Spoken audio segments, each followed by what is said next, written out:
Chris Nugent coming up here in just a sec to talk about CFC, Chattanooga FC, as they get ready for their playoff game against Huntsville City Football Club at Fort Finley in round number 1 of the MLS Next Pro playoffs, 4 versus 5 in the Eastern Conference.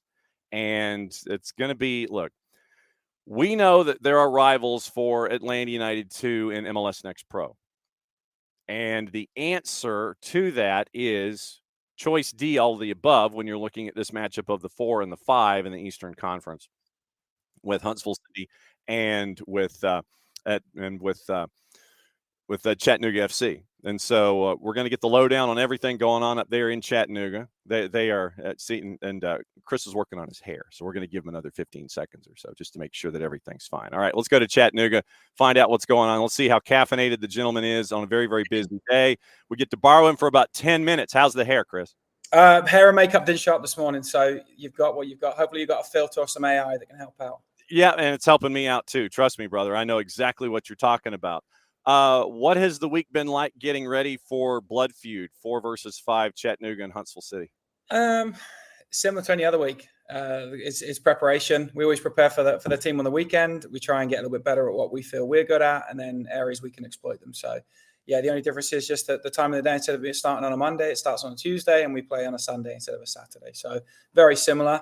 The guys are all excited and kind of zoned in as well. They know how important the game is.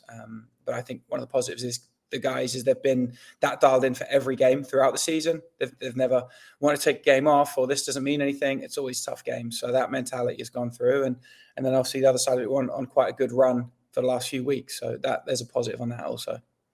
What sticks out in your mind from the times that the two of you have met on the field this year? What are some of your mental notes that have stuck with you from the 25 season with Huntsville City? Obviously, they're a very good team. I think they're one of the strongest teams in the league. I think the 5th seed isn't probably an accurate ranking in my book, I guess. I know I didn't get to play everybody as many times. I think they're very good technically on the ball. They like to have the ball a lot. They move it quickly. They want to have possession. So the way they build their defense and the way they attack is orientated around that. A very high level of players as well. So it's been, all three have been tough games. I would say they're enjoyable games after, maybe not during. You get too focused, you don't get to really enjoy it. But once you watch back, it's some too high level teams trying to do different things to beat each other. You mentioned how the 5 seed really isn't a 5 seed. You played back in March. It was a 1-0 win at Fort Finley. And I'm going to shuttle quickly while you're becoming caffeinated here. It was a 2-1 win for Chattanooga at Wicks Family Field, Joe Davis Stadium in late May. And then scrolling down once again, nothing like having a finger that doesn't want to work quickly. Then it was, what was the third one? It was 1-0 at Finley as well. Yeah. There we go. Okay. So those obviously low scoring games, I think that's predicated to your defense and shows a lot about your defense in these moments. They've been high powered offensively. You look at folks like Alan Carlton who've been lighting up the score sheet. They can come at you from a bunch of different ways. How do you try and keep an eye on all those different folks that can put it in the back of the net for Huntsville and still being true to yourself defensively, where you're not getting locked up in a 2v1 where, okay, positional gravity, you go gravitate that way. That means somebody's open. How do you stay within yourself knowing they have all of these weapons? I mean, that's pretty standard for the league. Everyone's got very good players all over. So, and especially that's football these days now. You can't get away with leaving players too far free. So it doesn't really change. Obviously, you make some adjustments based on the individual qualities of those players, what certain guys like to do. All players are different. So Huntsville have got certain guys that like to do certain things. So you prepare for that. And then they've got other players who like to do other things. So I think it's being prepared for those individual qualities while sticking to our team principles of what we're trying to do. We know that they can score goals. We've seen that all season. They're very difficult to score against as well. They've got a great defensive record. So just trying to identify some of those areas where maybe we can get an advantage on our defensive side and then on the attacking side, and that allows us to get a goal. Dave Johnson, the voice of DC United, going to be hanging out with us in about 5 minutes. Looking forward to that and catching up with him. You mentioned MLS Next Pro on the whole in the Eastern Conference. How tough is that Eastern Conference? What was it like for you to navigate all of this madness and get to the other side? How tough was it? You mentioned the 5's not a typical 5. How was it in the Eastern Conference this year with everyone being as competitive as they are? Yeah, it was very tough. I think it's a solid league conference all the way throughout. We got a bit more experience with the South Conference, obviously, by playing everybody 3 times. The level of players is high. The level of coaching is high. There's no easy games. There's not one game this year where we felt we could take our foot off the gas, or we could make it a little bit of an easier game. So it was always every team can hurt you. There's individual quality, going up and down from the academy, and then up and down from the first team as well. So you always had to be switched on, which is the same as playoffs. And you always have to be prepared for high-level players to hurt you. And I think we've shown we fit into that as well. We can be, while maybe we don't have the movement up and down from an academy and a first team, our players can execute under pressure, and they can execute in those important moments and come up with big plays, whether it's in goal or on the front line, or whether it's set piece. We can be quite effective and dangerous there.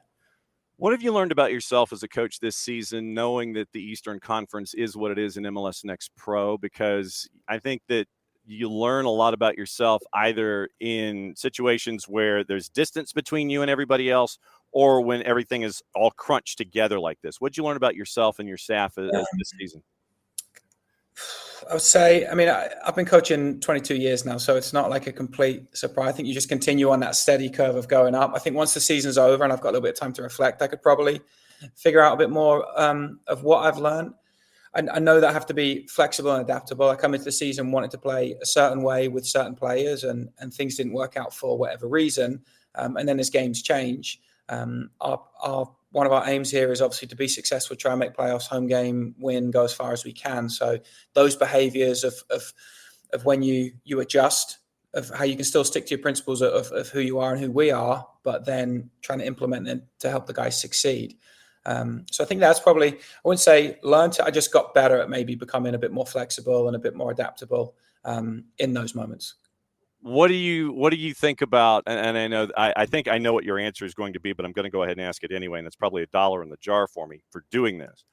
What do you think about pick your dance partner for the playoff picture in MLS Next Pro instead of it being the typical 1-8? And I know it didn't affect you this year because it's the 4 and the 5. But what do you think about pick your dance partner, where it's, hey, I want to pick this guy instead? Almost like you're Sadie Hawkins or something like that with the dance in high school. I don't know who Sadie Hawkins is. Basically, it's the person. It's where the girl got to pick the boy to dance. Okay. Yeah, I wasn't going to pick that either. So I quite like it. I think in a league like this where it's not quite balanced, like I said, we've played the Southeast teams 3 times. We've only played some of the Northeast teams once, sometimes twice. So I don't feel that the table always accurately represents where you are. In a kind of standard league where it's home and away, it's a little bit more balanced and you can see it. So I think here it's quite good. Like I said, some teams maybe aren't the position they finish if you were to play everybody once. So I think it's quite good. You can maybe pick your matchups. I know it didn't work out this season, but it has in the past. So I think in those leagues where like a World Cup format or a Champions League format or a Next Pro format, it does bring some excitement, I think, for the fans. It does help you maybe pick what you feel a path can be for it. So it's good and bad. I think sometimes the old-fashioned part of me would like to just say 1 plays 8 and do it that way. But like football's evolving, the world evolves. So why not embrace it? All right. So how do you keep folks like us and the noise from folks like us away from the players so they can focus on what's going on? Or do you just sit there and go, yeah, I know folks are going to be asking questions of me and my players all week long? How do you help tune out the noise and get focused for a matchup like that? It's just part of it. I think at this level for the guys as well, you get the good and the bad on social media. I think it's really cool to have people like you interested in talking to us. That's a huge factor for players. If you look at the highest levels where we all want to be, they are getting this nonstop every day. I was chatting with Hayes before. This is a slow week probably for someone in the Premier League. So you learn to deal with the noise that's good. I think you're never really as good as everyone says you are. You're never as bad as everyone says you are, and you're somewhere in the middle. So I think that's just part of it. And for guys to get to this level, they've done it through the academies, they've done it through college, they've done it through other pro teams. So it's just part of it. So I think being professional, focusing on the task at hand, and enjoying the moment. I would say that all throughout the year. Enjoy the build up, enjoy the travel, enjoy all the stuff we're doing, because we know it doesn't last forever in this game. So enjoy it, embrace it, and how you can help use it to push you to the next level. We are out before 9:40, as promised. 9 minutes and something change. Chris, thanks for dropping by in a very, very busy week. We'll keep an eye on Blood Feud this weekend in the 4 and the 5 in the Eastern Conference MLS Next Pro. Don't be a stranger. We'll catch up soon. Thank you. I appreciate it. Good chatting again. Bye. All right.